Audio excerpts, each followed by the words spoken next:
these might be one of my favorite running shoes of the year. What's going on, guys? Today I am back to give you guys my full performance review on the Nike Vomero Plus. You may have seen my first run review on this shoe, and let's see if my thoughts have changed since then. So as always, we are going to start off with the outsole of the Vomero Plus. Let's talk about the traction performance as well as the durability on this outsole. So as you can see, we have a pretty traditional Nike waffle running outsole pattern.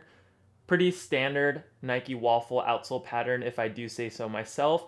The pattern kind of just changes, but the waffle lugs and just the look of the outsole always looks the same on most Nike running shoes. And honestly, I kind of see why they do it. It works pretty well from a traction point of view. Now, I did run in pretty ideal weather conditions. It's mostly sunny here in Southern California. I didn't have a chance to test this outsole traction on rain or snowy conditions. So for the most part, on dry roads, these were good to go as I would expect. And when it was a little bit sandy on the roads that I was running on near the beach, these were slipping a little bit, but then again, almost every running shoe that I've ran in on the beach kind of slips. So I don't really know how to kind of judge that traction performance, but overall, if you run in mostly good weather conditions, the traction should not be an issue. I wouldn't say it's the best traction that I've ever experienced, but it's also not the worst. So I'd say maybe around average to slightly above average for the traction performance on the Nike Vomero Plus. Now let's talk about durability of the outsole. So since running my first run in these, I ran 10 miles in the first run review,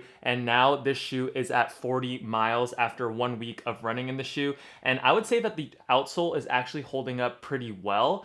There are some nubs that have degraded already since then. I don't know if you guys will be able to see on the outsole, but some of the nubs are actually still there.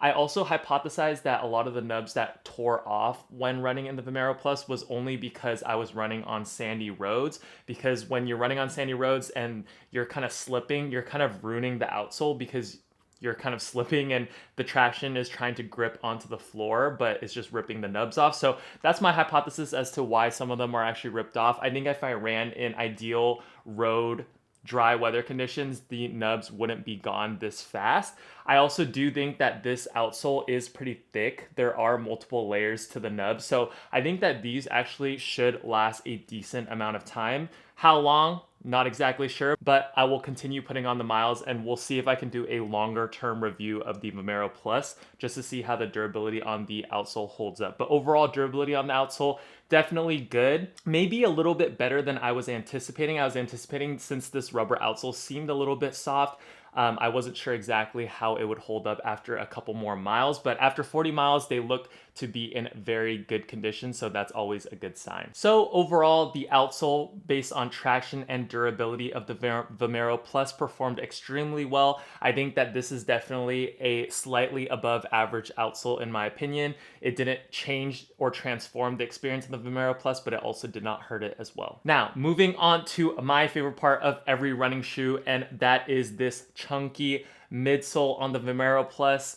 I think that's how it kind of got its name. It's why it's in the Vomero line in the first place. We have a full length, super high stack of Nike Zoom X, which is Nike's race foam. I don't exactly know if it's the same formulation as, Nike's race day shoes like the Vaporfly as well as the Alphafly, but I'm just gonna tell you guys how it felt on foot. So like I said, it has 45 millimeters in the heel, dropping to 35 millimeters in the forefoot. So that gives it a 10 millimeter heel to toe drop. And this setup is extremely comfortable. Now, I do stand by what I said in the first run review, where I do think that Nike Zoom X is on the softer side of race day foams from a lot of these brands, but I was excited when I started picking up the paces. I started doing long runs. I started doing all different types of runs where the Zoom X wasn't really bottoming out and it was actually firming up as I was running more and more in the shoe. So I don't like sinking into shoes, especially on long runs or faster runs. And this Zoom X, I'm proud to report that my foot did not sink into the shoe. It actually felt a little bit responsive, not in the sense, I guess, of feeling like it was bouncing back up, but it just firmed up a little bit, which is super nice so that I can kind of go on to my next step or my next stride. So that's always a good sign. Also, when I did run an 18-mile run in this shoe, which was my long run in the shoe, I felt that the cushion in the forefoot still held up throughout the whole entire length of the long run. And I can't say that about all super high stacked running shoes. So I think that the Zoom X did a fantastic job at impact protection, responsiveness in the sense that it didn't feel like I was sinking in, as well as just the overall comfort, because my body actually, today is the day after my 18-mile long run in this shoe, and my body doesn't feel as sore as it typically does when I do runs over 15 miles. So that's always a great sign. So the Zoom X is a nice balance between kind of plush cushioning as well as still staying a little bit firm to maintain that stability as well as that response when you are picking up the pace. So my ideal scenario in this shoe, I'd say, is a little bit slower than marathon pace. That's kind of what I ran that 18-mile long run at. I did push the pace a little bit towards the end, and the foam held up really well. I didn't feel like it was fighting against my stride or anything like that, but I wouldn't choose this shoe if I was trying to do a super fast long run or if I was trying to PR in a race, as I don't think that's what this shoe was meant for. So overall, I think that the cushioning setup was very, very comfortable. It kind of did what it needed to do, and it was a pleasant experience when I was doing those long runs in them. Now, when you're looking at the shoe for recovery runs as well, I think that this is going to be a fantastic shoe. If you don't like super, super soft shoes where you're sinking in for recovery runs, I think that this is going to be a great option for that. Really quickly touching on stability, I don't think that this shoe has the best stability for a neutral running shoe. Now, obviously they weren't building this shoe for stability purposes, but for my folks that kind of want a little bit of stability in their neutral running shoes, this is definitely not the best option just because it has such a high stack height. It has a decently wide base, but if you see, the outsole is a little bit rounded on the bottom. And especially when I was running in the shoe, I could feel, like if you have severe underpronation or overpronation, I could see, your ankles or knees or hips twisting in or out of the shoe. So I wouldn't recommend this shoe if you are a heavy supinator or a heavy overpronator. So that's just really quickly touching on stability. But overall, for my needs and for what I use the shoe in, which is typically kind of longer runs as well as a little bit maybe slower runs, I did pick up the pace in a couple of miles on this shoe, and it did perform decent, but I would say it works best for around marathon pace to slower. That's where you really feel the magic in this shoe, at least for me personally. So overall, if I had a number system, which maybe I might bring into the reviews in the future, I would give this setup like a 9.5 out of 10. I think it's really, really comfortable, and I'm so glad that Nike also didn't put a plate in this shoe, because I personally really love running in premium foams like this with really high stack heights. So overall, the cushion was phenomenal. I think especially for the price point of $180, which I'll kind of get into later in the review, I think that it's a fantastic kind of deal. I don't know, it feels funny saying that because $180 is a boatload of money for a running shoe, but I think compared to what's on the market currently, I do think that $180 is a fair price point for this setup. And last but not least, we are going to talk about the upper of this shoe. So I think on Nike's website, they just call this a premium engineered mesh or just an engineered mesh in general, but it does feel a little bit more on the synthetic side, as well as it feels pretty thin, like a thin layer of synthetic mesh, which I personally really like. I am gonna make a comparison video versus the regular Nike Vomero 18. And I will say this in the comparison as well, but I just prefer this upper a little bit more. It just feels a little bit better fitting, as well as the materials feel a little bit lighter weight and just a little bit thinner than the traditional Vomero 18, hence I guess why they called it the Vomero Plus. I personally really enjoyed this upper. I think that if I were to nitpick, the cushion around the ankle collar is a little bit thick for my liking and not really breathable, and then the tongue is also a little bit on the thicker side.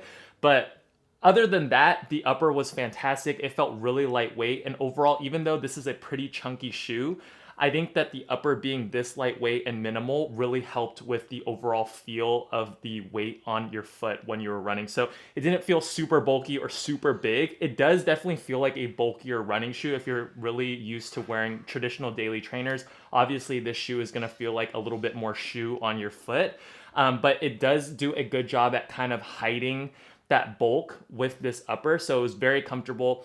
I would just nitpick with the ankle collar cushioning as well as the tongue. I wish they made it a little bit thinner or a little bit more minimal, but that's just me personally. Overall, the fit was true to size. I typically wear a size 12, but I do have a wider than average foot, and the forefoot was able to accommodate my wider foot perfectly. There is a touch of wiggle room in the forefoot, but not too much where you feel like you're moving around a lot. And then as for midfoot and heel lockdown, with the runner's loop, this shoe fit my foot really, really well. It's not technically on the level of like a New Balance 1080 or a New Balance More V5 fit, which is kind of my perfect fit, or the Nike Pegasus 41, which I absolutely love the fit of, but it was very good nonetheless. So whatever size you typically get in your Nike shoes, I would recommend getting in the Vomero Plus. And last but not least, just touching on ventilation of the shoe. I don't think that the ventilation is the best, but I don't think that it's super bad either. Honestly, I didn't feel a lot of airflow through the shoe, and I think it's because the synthetic mesh doesn't have a whole lot of perforations, but I also didn't feel my foot get super hot in the shoe. That could be due to the conditions that I'm running in. It wasn't super hot when I was doing my long run, so I didn't really notice my feet getting super hot or anything, but I also didn't get any blisters in the shoes, so that's always a good sign. So overall, the upper was very good. I think that the upper is definitely a step up from the Nike Vomero 18s, but yeah, I will talk more about that in the comparison video coming soon. So overall, priced at $180, is the Nike Vomero Plus worth it? I mean, $180 is a lot of money, but when you consider shoes like the Brooks Hyperion Max 3, the Brooks Glycerin Max, the Nike Pegasus Premium, which is I think more, 220, the Asics Super Blast 2, the Mega Blast that's coming out that's going to be 225. I do think with all of those shoes being out on the market, and I've tested a lot of them, I do think that $180 is a decent price for this shoe, which is ridiculous to say, but I think that the amount of cushion that you get, the cushion being pretty versatile, you can pick up the pace if you want to, you can do long runs, you can do recovery runs, you can kind of do a little bit of everything in the shoe. I think that this is actually a really, really great option. Honestly, I think it's definitely going to be in my top 5 shoes of the year by the end of this year. And I know that's a bold statement. We're only in August, but I do truly believe that this is one of my favorite running shoes so far that released this year. I honestly thought that the Vomero 18s were phenomenal already. And I was a little bit skeptical about the Vomero Pluses releasing because I was thinking, you know, how much better could it get? But it definitely did get better, especially for that extra $25 that they are charging. I was thinking, you know, I'm probably going to recommend the Vomero 18 over these because it's a little bit cheaper, and that shoe is already really, really good. But this shoe is definitely a level up from the Vomero 18, and if you're willing to invest the extra $25 into a shoe that you're going to really, really like, I think that it is worth it. Obviously, this is all personal preference and what you're going to be using the shoes for, but I think that I can wholeheartedly say that I would recommend this shoe for $180. I really hope that they also go on sale in the future, so maybe I'll grab a second pair, or maybe more people are able to try out the shoes because the price kind of decreases. But overall, I think it's an incredibly versatile shoe. I like that it's super lightweight for, I guess, the amount of foam that you get. It doesn't really feel too heavy on the foot. I think you can do a wide majority of different things in it. I think you can also run a marathon in this shoe. I wouldn't say, you know, it's for a marathoner that's aiming for like sub 3 or something, but I think like maybe someone that's more along the lines of, you know, sub 5 hours, sub 4.5 hours, sub 4 hours, maybe. I think that this shoe could actually accommodate for that. And I think that it's, even if you're not going to wear it on race day, it's going to be a great long run companion shoe. And overall, as you can probably tell, I am a huge fan of this shoe. I think that it's going to do very well on the market. I think that there is a decent amount of hype around it. I'm very curious to see how the Vomero Premiums actually hold up against this shoe as well as the Vomero 18s, because if it just keeps getting better, I'm super excited to try those out. So with that, all that being said, let me know in the comment section down below if you've tried this shoe, if you're looking maybe to try this shoe, or if you just have any questions that I might have not covered in this video. I'm going to try my best to get through all the comments and all the questions. So with that being said, stay tuned for more comparison videos with this shoe in it, or if you want to see this shoe up against any other shoes that I currently have, I'll be happy to do so. Just give me a little bit of time. So with all that being said, I will catch you guys in the next video.